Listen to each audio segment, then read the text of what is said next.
Welcome back everyone to the Kurious Kast. I'm your host Charles Coetzee, and Ben's returning here today from one of our very early podcasts, but he's back today to talk to us about what he's been doing, what's changed in his business, and where he's at now, and I guess how we got there. So welcome back, Ben. Thanks for being here. Honoured to be here, man. So yeah, tell us, I know a lot's changed and probably a lot in your business and the way you do your business has changed. But I guess before we get there, let's give the audience, maybe if they haven't seen that earlier episode, just a little bit of an insight into you and who you are and what you do. Yeah. I think even thinking through the evolution since we last spoke, it's been massive. Prior to that, engineer by trade, man, always fallen in love with business though. And my pathway over those years led me into a lot of leadership roles for businesses, and then I went out on my own where I started a company called Rising Kings, and it was mainly focused on helping male business owners perform better, not just in business but at home. It was quite deep in terms of personal development, internal work, discipline, structure, accountability. Well, I guess as a business owner, unless you're a business owner yourself or have been in those kind of positions where you're in a very high-paced, high-stress job with a lot of responsibility, you can't explain to someone the mental pressures that go into being in those positions unless someone themselves has done it. Yeah. Yeah. Absolutely, man. It's not only it's not like you said, like reading from a book, being at a workshop, hearing it on a podcast. It's living in it. Yeah.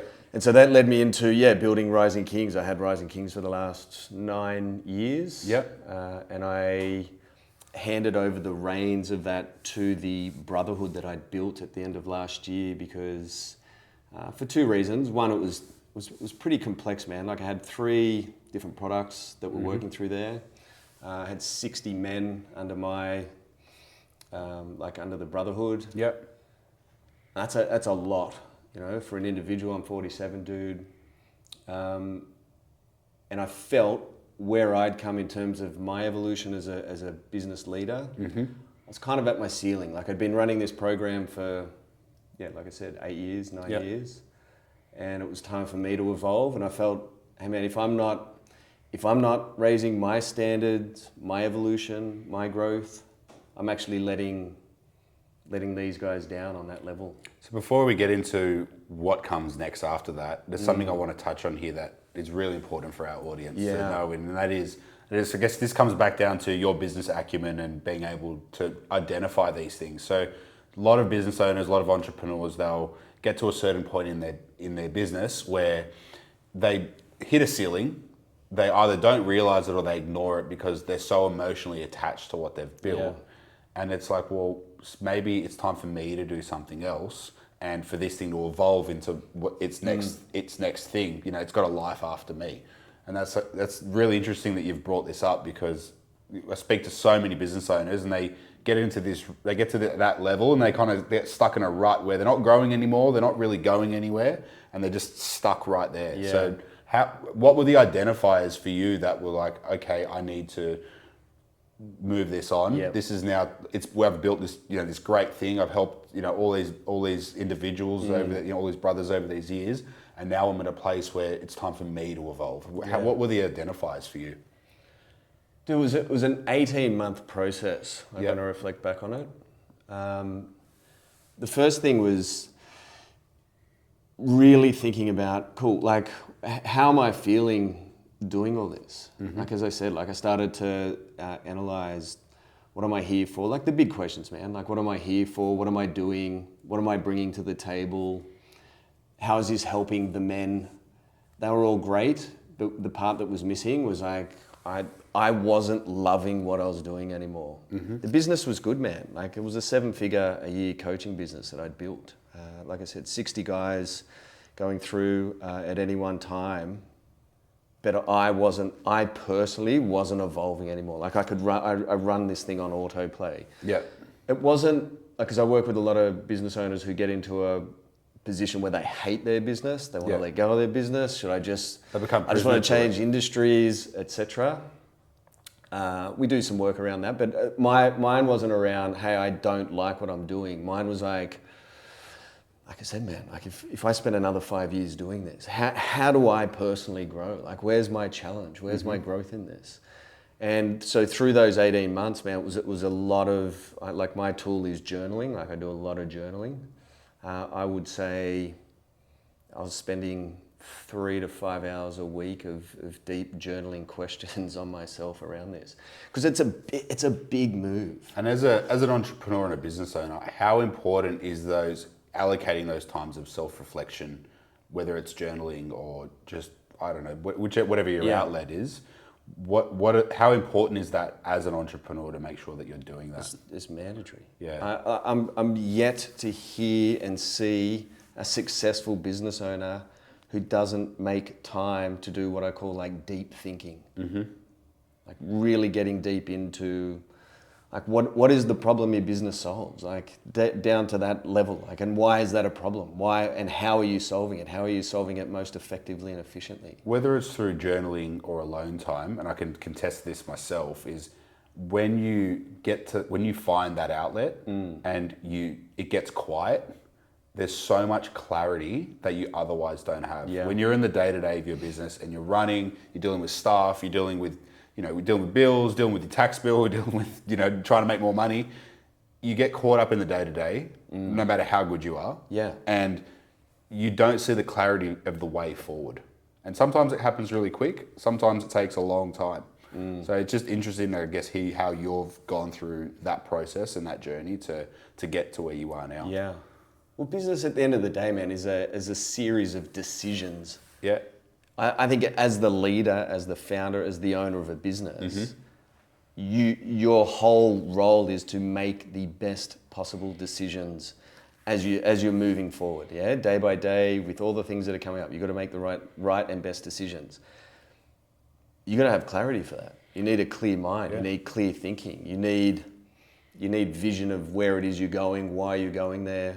Definitions like that. It's also like just on what you just said about needing that clarity. Like this is the bit I know a lot of people outside looking in never see, and this is something you could probably contest to as well. Is it's not just you've got so much responsibility. It's not just to yourself. It's not just to your family, but it's also to your employee, right? You've got to to your employees. It's like, okay, well, like I've got a team behind me. We're doing what we're doing.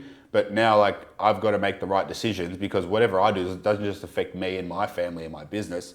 It affects them and their families. At the end of the day, you're paying them an income. They need to make sure that the decisions you're making are in everyone's best interest, and that can sometimes feel impossible. Yeah, it's hard. Yeah. This is why that space is so important. Correct. Right, to go into that deep thinking, to go, well, if I'm making this decision, what are the consequences down the line, whether it's positive or negative? And I think the best way to get there is you've got to create that consistent space to dig in. And that's where like 18 months, like I said, like leading up to this decision, like that's a 9-year business. That's a 7-figure business. My wife has been involved in this over the years as well. We've had staff that have come through this.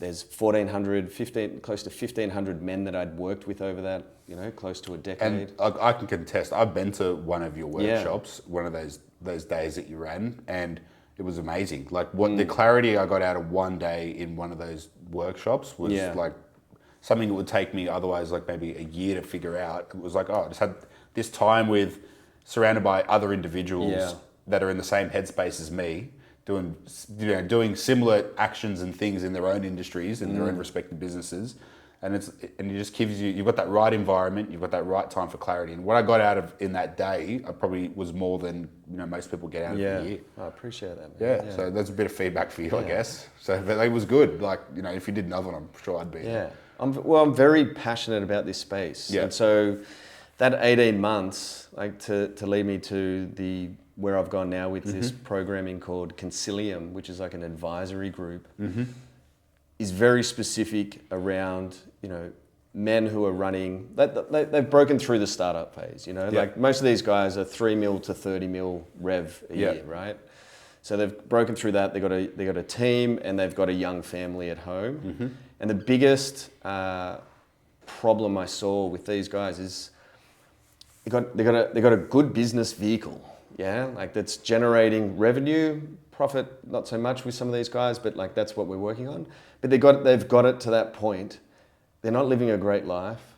They're not doing the traveling that like they thought they would. You know, like a lot of the things that we told ourselves, hey man, once I get to 5 mil, dude, I'll do the trip overseas with the kids, with the wife. I'll spend more time on myself. I'll go on my surf trip. I'll do my mountain bike trips. I'll do more regular, fun, exciting stuff. But the truth is, I just watch these guys still, you know, at this size business, repeating similar patterns they had when they first started the business. We are creatures of habit. Massively, yeah. dude. But you've got to evolve. And so a big thing for me is not only making the business better and higher leverage in the business and helping them make the better decisions in their business, but living the life with it. Like they're the two realms that I've brought together. And that's why I work specifically with a male audience that has a young family, because it's like the vehicle is the gate, the business is the vehicle to the life you want to live. Yeah, what happens, you know, even in the work that we do, I see it a lot where these business owners, no matter where they are in the world, it's the same thing. And I'm sure, you know, you've seen it as well. It's like you said, once I get to 5 mil or 2 mil or 10 mil rev, wherever I get to, my life's going to be better. I don't have to do this, I don't have to do that. But what the bit almost every business owner seems to forget is when you get to 5 mil and you were at 1 million rev, it's a completely different animal. So unless you're preparing for that in your business, like that 5 mil rev business is not functionally the same business and requires the same amount of time and energy as the 1 mil business rev. So you've got to really figure out, okay, if we need to get there, what do we need to do along the way? So when we get there, like you said, you know, I can take my kids on that holiday. I can spend some more time with my wife, like whatever it is, like a lot of these guys become prisoner to their business. 100%. Man. Yeah. Like a big thing that could help, like with the viewers here at the moment, is like when you're thinking through that lens. Let's say you're at 2 mil and you're like, hey man, I want to get it to 5. First understanding, like why do you want to get it to 5? But I don't want to go too deep on that. But then you're thinking about the guy who's running the $5 million business thinks differently, correct, makes different decisions, operates differently, shows up differently, feels differently. You've got to start thinking about that level of identity now when you're at the 2 mil mark, heading towards 5, because it's going to change the way you show up. This is, at the end of the day, like this is the secret to identity transformation, is knowing, and that's why I love it with business, because business is it's black and white, it's numbers, it's ones and zeros, you know? It's like, it's very logical. It's just going, the dude at running a $5 million business, you need to go and study that guy and understand, how does this guy think? How is he making decisions? How is he showing up? How is he using his time? What is he doing in the business and what is he not doing in the business? And so all of a sudden that becomes your guidepost in terms of your day-to-day, in terms of the way that you think, like we talked about before, making space to do deep work within the business, to understand strategically, what are we doing? Why are we doing it? How are we going to get there? What are the steps? So I think it's a big part of it, man. I think where people get stuck is they don't put the time and effort into that identity piece. And we just continue on building out the business, adding the staff, adding the team, running on the bring on the hamster more wheel. things. Yeah, but we're not we're still the bottleneck in the business. That's why guys who are running a $5 million business working 70 hours a week, and they've got a team of 5 or 6, and it's like, dude, what's the team doing? Like, you paid them to do something. But because of the perfectionism, because of the guilt, because of all these identity blockers that they've had in their past, they're still operating it and running it like they were at 1 mil. One thing I always hear from business owners when we speak to them is, no one does it like I do in my business. Yeah. And it's like, no, but I can't hand that off because they'll fuck it up. Or, I've got to do it. It's like, well, no one's going to, it's your baby. You're the one that's put the time and the effort and the energy into it. You are right. No one's going to do it like you're going to do it. But if you can find someone that does it 95% of what you can do, that 5%, no one's going to fucking see it, except for you. Yeah. Yeah. Yeah, I think it's, because you've got to question that, right? You're like, is it an ego thing we've attached ourselves to? I think there's identity as well. Like, there's definitely an ego. It's like, it's for the male. I don't know what it's like to carry a baby as a female. And the connection that a female forms with a baby. I know what it's like for me, but what I'm getting at here is like, for a male who's a creator, you know, and he's built this thing, I'd say there's an attachment to that identity around like, hey man, like this is my baby. Yeah. I'm not just willing to hand it over to a babysitter while I take off for 3 months and do my own thing. I think over time it becomes, an ego identity attachment, and that's part of the process, man. Is working on it. Like, how do you get to a position and a point where it's like, I feel confident to hand these parts over to a team member, contractor, whatever, that they'll do a job. Sometimes, if you do it well, they'll do a better job than you could. Yeah. We just get frustrated because, like you said, I think too, there's a lot of, because, you know, a lot of men work solo. We just get in that attachment piece where it's just like, man, it's just faster. I'll just do it myself. Yep. I can get it done more effectively, more efficiently. I'm going to do a good job because everyone I've let try and do it, it's always come back. I'm a perfectionist. Yeah, that's the stuff, man, that just holds a business back from, you know, exponential growth. I remember I was talking to someone recently and he's got a really good business, and I said to him, I go, why don't you just hire some more staff? And he's doing a lot of it himself. And he goes, oh, they'll just fuck it up. And I'm just like, well, I said to him, he goes, yeah, and I'm making this much money. I said, yeah, but you don't see your kids. Yeah. You're here 7 days a week. Like, at what cost are you making sure everything's perfect? Yeah. Like, you're never going to get those days and those hours back. How did he respond? Didn't help say. He looked at me like a deer in headlights. It's a real thing, isn't it? Yeah. There's a part, I think, in entrepreneurs, I guess male and female, I only work with males, but there's the creator element that lives within. Like there is a feeling that comes with building and creating. I think it's a very masculine style trait. Yet when we get into business, that's what I feel we're evoking. That's the love of business. You're watching this thing grow, or if it gets stagnated, it's challenging, you got to break through it, you got to think about it. I think where the problem occurs though is when you start getting caught up in expected outcomes that you're like, well, the path has to be like this. This is exactly what I need it to do. If it doesn't start going the way you want, you start getting frustrated, annoyed, etc. Yeah, I've been there. It happens to everyone. Yeah. And then to think that like you're the unique case where it's only happening to you is a very ignorant thing. And I've been there. It can be a very ignorant thing to think, because a lot of the time, like you said, we're creatures of habit. So a lot of the time when you look, no matter what the business application is, the problems are all there and they're all very similar. Why do you reckon we do that? Why do we think we're the unique case? I think it's a bit of ego. Yeah. I think also as men, we like to feel that we've created something so unique, right? That no one else has really done it, even if it's something that someone's done a million times. Yeah. Right? And even if we never say it out loud, it's kind of ticking in the back of your head. Yeah. But where, like I know in my own personal experience, the two things that I found helped me exponentially was first the old saying that if you want to go fast, go alone. Yep. If you want to go far, go together. Yeah. So like ensuring that I've got a team behind me that can go far with me is was one really big thing.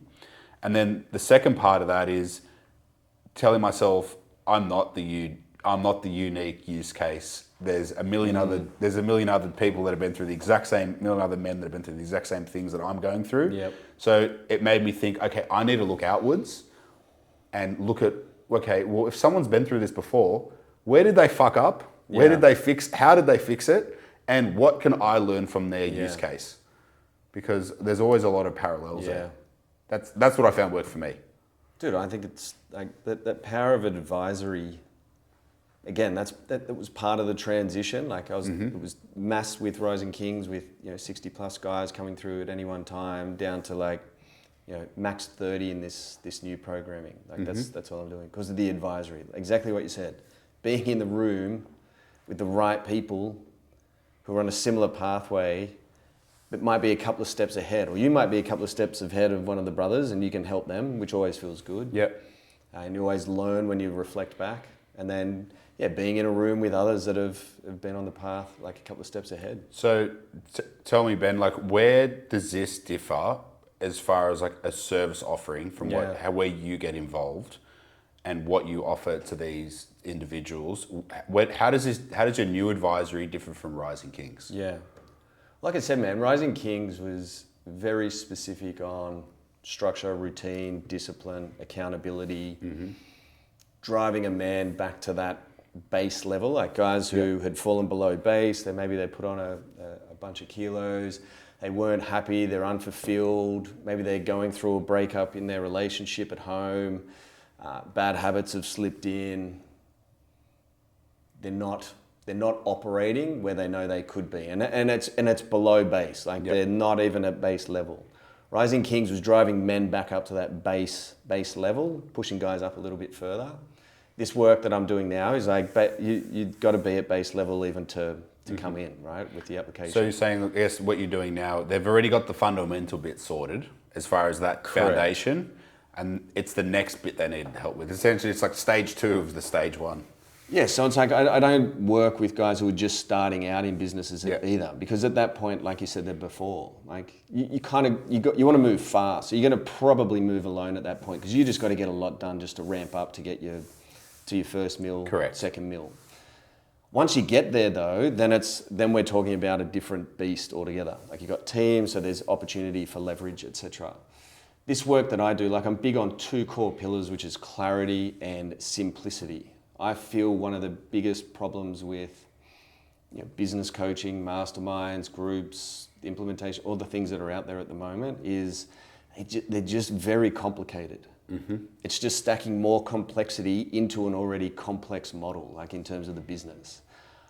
I'm taking a different approach. It's like, first we've got to get clear on what this thing is even here to do. Like what is the output you're looking for in terms of profit and time out of the business. So what does that look like? And then we can reverse engineer to go, well, what does this actual model need to look like, this business model? So then we start stripping out the complexity. And what I mean by stripping out, that means being more leveraged with your team, having higher standards for yourself in the way that you show up, and looking at the inputs you bring into this business. So the decisions you're making, who the decisions are for, what are they for? Are they driving the actual thing that matters in the business?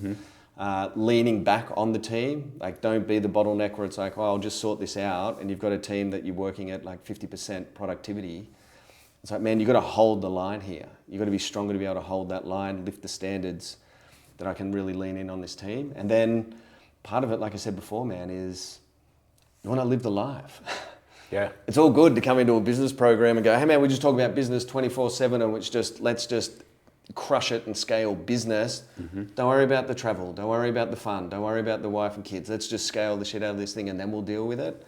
I'm like, these things have to happen in unison, brother. That's what a lot of people don't talk about. There's so many guys out there online, you see them, and they're like, fuck all that. You just got to focus on the business and worry about it later, right? And that causes a whole bunch of other problems that you're not really ready for. Yeah. Great when you don't have kids. Yeah. It's fine if you're single and you're 25 or 30, 35 or whatever years old, and that's all you're doing. But when you've got a family and you've got kids and a responsibility, and you want to also nurture a relationship with your wife so that stays good. Yeah. That all requires work. None of it just happens. Just like your business, your family requires work. You've got to give it input. And you want to have some fun, bro. Yeah. I think even if you think back, and you probably would have picked up a bit of this when we first spoke. What was that, like 18 months ago, 2 years ago? About 18 months ago, yeah. And I think this is a testament to evolution. Like if you go back and watch me then, it was a stricter, high discipline. It was pretty hard edge. That's how I was operating in that modality. I was, those years leading up. And what I've realized, like nearly 48, man, in terms of like wisdom, it's like, I need to have some fun here, man. Yeah. I can't. I'm creating this business to create this lifestyle I want. Like that's why we got into business. We want the autonomy. We want the time to go and spend time with the kids and have fun and play around, have energy and do all these things. But then we get into the business and that stuff just kind of wanes and we start getting tired, exhausted, run down, overwhelmed. Because it's not easy and it requires a lot of time, a lot of effort. And I love it when you always see someone very critical of you know, whether it's your business, whoever's business, Yeah. or like the way that you operate, and then you look at them and they're being critical about whatever you're doing, and it's like, you've got no fucking idea what I'm going through because you've never had to do it. Like if you actually, like that's why, you know, always people go, oh, you know, when people tell me business is easy, I go, oh, well, go do it. Yeah. Yeah, see how easy it is. Yeah. You know, there's a lot that goes into it that the people don't see. Like the late nights, the nights where you leave the house in the morning and the kids and the wife are asleep, and you get home and the kids and the wife are asleep. And you know, sometimes it goes days before you see your wife and kids because you're just so entrenched in what's going on in your business. Because you know that's got to work so everything else can work. Dude, the sacrifice is real. Yeah. You know, anyone who's looking to get into starting a business, like there's a period of sacrifice. You will have to compromise and make calls on things that you don't necessarily have to in the employee role. Yeah, always, you know, whenever someone comes to me and says, I'm going to start a business, they all think I'm trying to scare them by saying, you know, this is what you're going to have to go through. But I don't want to sugarcoat it. It's like, yeah, you will get a good result out the other end if you do it right. But there's a big risk that it might go wrong. There's a lot of work that has to go into it, and you still don't know if you're going to come out the other end of it. Yeah. But that's where I think differentiates people that, you know, even if you are working a very well-paid job as opposed to owning the business, where I feel like the big difference is it's the ability to take on a level of stress and risk that most people would not feel, you know, probably 99% of people would not feel comfortable doing. Yeah, I think the way I look at business, man, I'm like, if you want the fastest path to personal growth, go start a business. Yeah, you'll learn a lot about yourself. Straight up. Yeah. That's what I was sort of referring to before around identity. Like identity sits at the core. Like you will learn more about yourself, your triggers. You think you're confident. Cool, man, go make 100 dials a day to prospects that might have downloaded your lead magnet when you're starting a business. And when you're like, oh man, I don't want to noise, all of a sudden it's like, where's the confidence, man? Like this is stuff I went through challenging myself where I'm like... I see it a lot in sales where, you know, people go, oh, I can sell, I can do this. You know I can do it. I've read 10 books about it, I can do it. And I'm like, you know what none of those books tell you? And they go, what's that? I go, the amount of time someone's going to fucking hang up the phone on you or slam the door in your face. And I said, you need to have skin thick enough that you can get the door slammed or the phone hung up on you 100 times and keep a smile on your face and then close that 101st deal, right? Like it doesn't always happen. A lot of the time it does go to shit. And you've got to be able to learn from the times it goes to shit. And you've also got to be resilient enough to get told to fuck off a few times before you get a couple of wins. I think that's the beauty, isn't it? That's what I love about business. Yeah. It is, it's, look, you can go, I think that's even worth, like I say this to my children, like when they finish uni, etc., go and have a crack at a business. Mm-hmm. Even if it lasted for a year or 2 years. Like I'm not expecting them to go, your first hit, you nail it and you've got this very successful business. You might, but over 2 years, if you want experience, either go and work with a really small startup where you've got a lot of responsibility and you can work kind of like an entrepreneur and get an understanding of how a business runs, etc. Without really having the risk of it. Yeah, you don't have the massive skin in the game. Yeah. So it's a good way to go in and learn. Mm-hmm. But then I think that the best tool to learn is you just got to get out there and start going. Yeah. You know what I mean?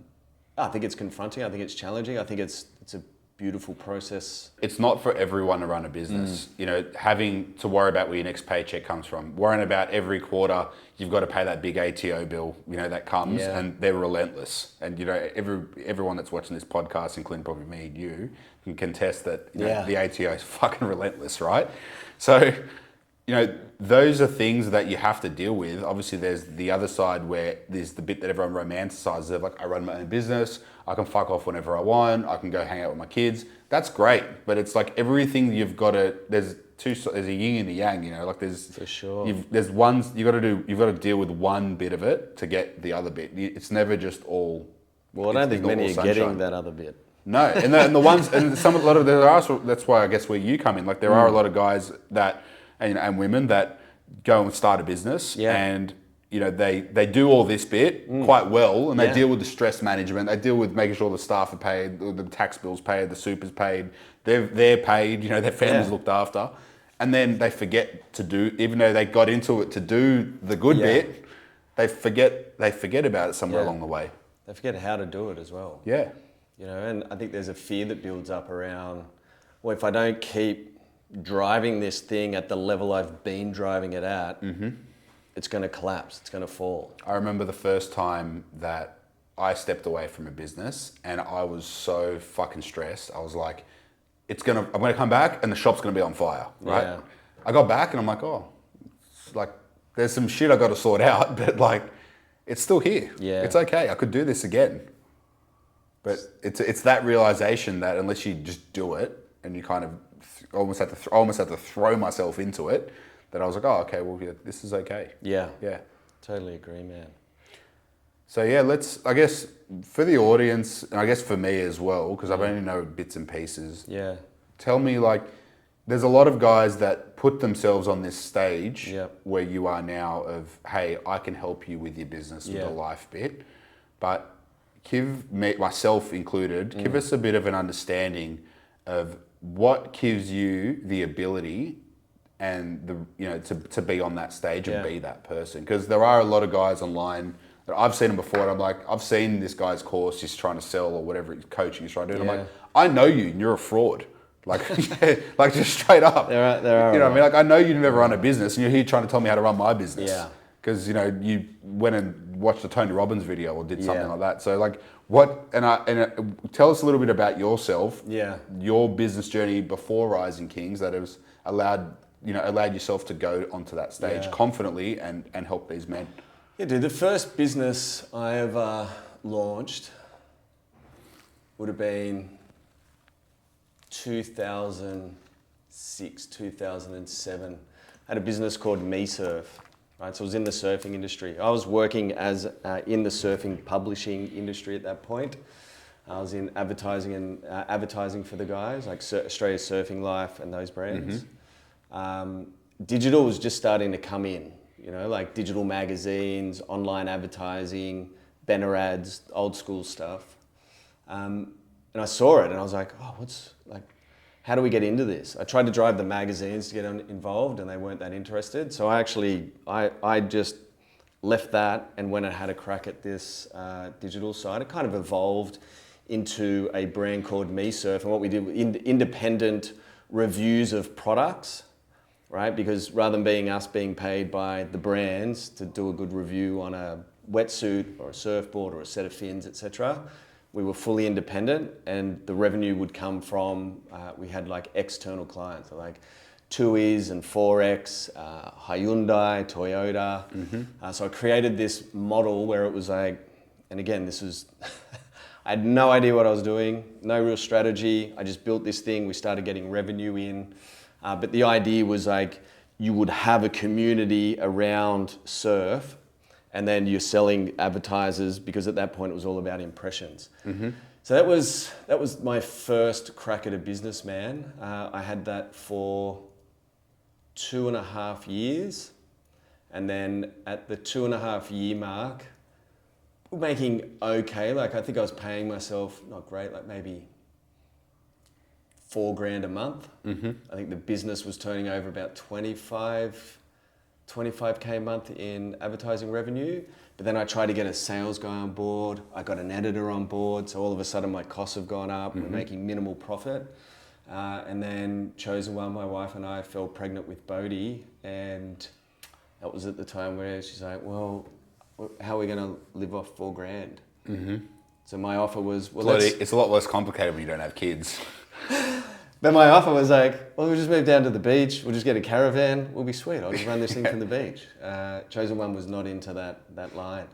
So this just shows where I was at, right? Like no strategy, didn't know what I was doing, built this thing over 2.5 years, making money, etc. Not huge amounts. Didn't know how to run a team, had a sales guy, editor, etc. I think we even had a production team as well. We partnered with a production team. We had this thing called MeSurf TV. So it was like old school, early, trying to get into YouTube and online. Old school YouTube days. Old school, man. Yeah. I think one of our videos got over 1 million views. That's like It's on my golden plaque. So at that point, I had to let go. I'm like, okay, I need to go get a job or make this thing serious. I tried to make the thing serious over a 3-month period. And what I mean is like understanding what a strategy is, what is my one-page plan, what am I doing in terms of marketing. And then I tried to get the team, the sales guys into, and it was just not working. So I was like, can these guys run it if I go and get a side gig? I think that lasted a week. I don't think my editor showed up. He got paid, but wasn't showing up. He probably saw the writing on the wall. So that was business one, man. I let that go. That one hurt. That was my first crack. That was like the baby feeling. Yeah, that's your baby. That that's felt your like first a baby. creation. Yeah, it was pretty. It's your first pretty child. deflating. Yeah. I went and worked as like in digital, in SaaS for a while, and then I came up with the idea. I think this is the entrepreneurial bug, man. Like I just think it's innate. Like it just sits within. I started a supplement program. Like it was, you'd get a box of supplement samples every month. Which is actually massive now. We were the first in Australia to kick it off. It was called Beast Box. Yeah. So I built that with a business partner over 18 months. We ended up selling it. I don't drive a Ferrari, dude.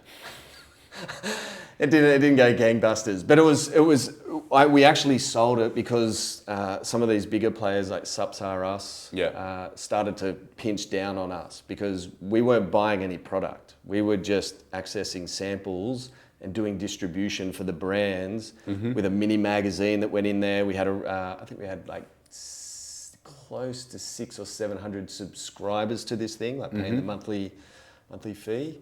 Our goal was to get to 1,000, but then my business partner and I we started butting heads on the future of this. It was also was my driver. It was I was really driving this, and I felt like I was putting in 80%. He was putting in 20%. Yeah, that's the biggest problem with partnerships. It was another lesson I had to learn about partnerships, man. Yeah. You know, like I was moving quick. I jump into these things very fast. I build quite quickly. And so that business, thankfully, we found a buyer and we sold that. So that was number two. I went back into work at that point. I worked as what was classified as a business advisor for a company called The Entourage. Yeah, which is Jack still around. Delose's business. Yeah, they're good guys. I really enjoyed that job and role. So I got my heads into a lot of businesses at that point to start working with them on strategies, solutions, etc. Through that, I ended up starting Rising Kings, but it didn't start out as Rising Kings. What I was doing at that point wasn't really even about business. I was taking guys away who didn't necessarily have to have a business over a 2-day period to talk about what we talked about before: discipline, structure, routine, inner work. What do you want to do? Why do you want to do it? If you do have a business, why do you do that in your business? Where do you want to go? Clarity, all those sorts of things. Over the next 9 years, I built that into the 7-figure model that I had. We took, I think it was like 1,419 men through this programming over that 8 years. Built teams, systems, processes. So learn a lot about sort of this next level of business operation through Rising Kings and Rising Kings experience. We had a couple of business partners that came in and got involved. And then, like I said, so 18 months ago, I felt I'd come to my tenor with that particular business and what I was doing there. That's been my journey into business, man. Yeah, well, it's what a journey. Like you've come from literally starting a little startup. Yeah. But I think the biggest pattern that I've noticed here along the way with you is you're very quick to identify holes in the market. For example, your first business, you saw an opportunity there. Yeah. That clearly was smacking everyone straight in the face. And even the big guy, the big guys couldn't even see it. Nah. And then you obviously seize that opportunity. And same thing again with the supplements. Yeah. The supplement one, was you know how that came about was I was into bodybuilding at the time, and I purchased like a pre-workout because I'd never had pre-workouts and at this stage. I buy this pre-workout, I have it before, and I just blew up in this massive red rash, and I was like, no, I just spent 100. I think it was like $80. I spent $80 on this thing. You've had some kind of reaction to it. I had a massive reaction, and I was just like, man, it'd be really good to be able to try a pre-workout before I actually buy it. And so I went and asked the guy, and I think it was in a GNC or something, and just said, can you get samples and stuff? And he's like, oh, we get them, but all the staff take them. So then I wrote off to this brand, and I said, hey, man, it'd be cool to get, what do you do with your samples? Dude, it just unlocked this whole thing around how we give them to these big groups, but they're not getting distributed out. So that's how that came about, man. And it just turned into this idea. In terms of Rising Kings, wasn't even a marketing position. It was just like an unmet, I could just see men, that's who I focused on. Men were really struggling when I'm like, you meet them and you go, dude, why are you stressing about that stuff? Why are you even worried about that? Why are you actually thinking that way about life, etc.? There's actually, I think there's a better way. It was my personal development journey that led me down that path. And then I just love business, dude. I just think it's never ending in terms of exploration and growth. Something about your business story that really stood out to me, and it's something that I've noticed in myself, is the best businesses are the ones you almost fall into. 100%. If you don't have an it's not like, I found this idea, I'm going to service this market. Yeah. I got no fucking interest in that market. I've just got this idea I'm going to bring to them and sell it. I think that's how I'm playing the business game to win the dollars, the numbers, etc. Versus, I agree with you. I think for long-term satisfaction, fulfillment, you fall into something and it starts to become. But generally, even when I look at some of the biggest startup success stories, they're all generally people it's not always the case, but in a lot of cases, they're people that have fallen into something. So it's they were doing this, they saw an opportunity here, they took this opportunity, and it kind of just happened. And then before they know it, they got a $20 million business in 10 years or 5 years.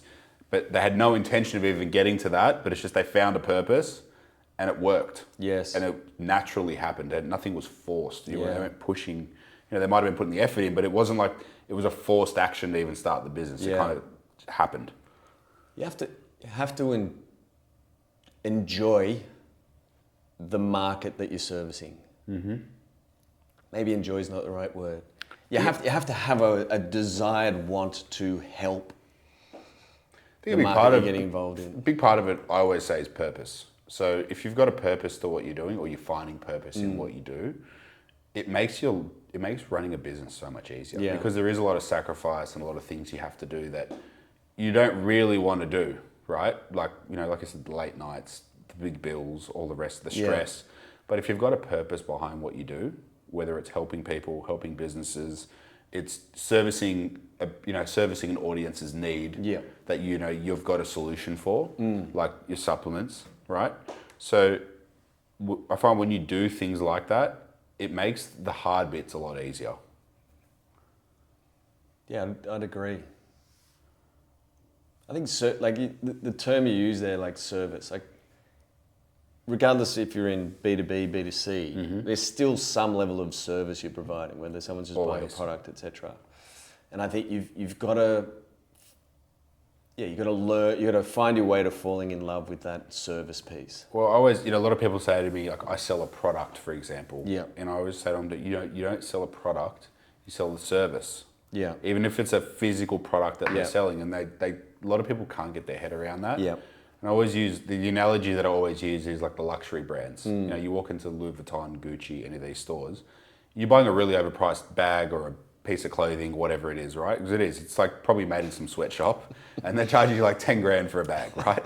But you're not buying the bag, you're buying the feeling you get. You're buying, the second you walk into that store, the way you're treated, the level of service that you're provided by the staff in that establishment, and then walking out the door with that handbag or that t-shirt or whatever it is, that luxury good that you're buying, you're buying the feeling. You can't. That's something you can't put a price on that.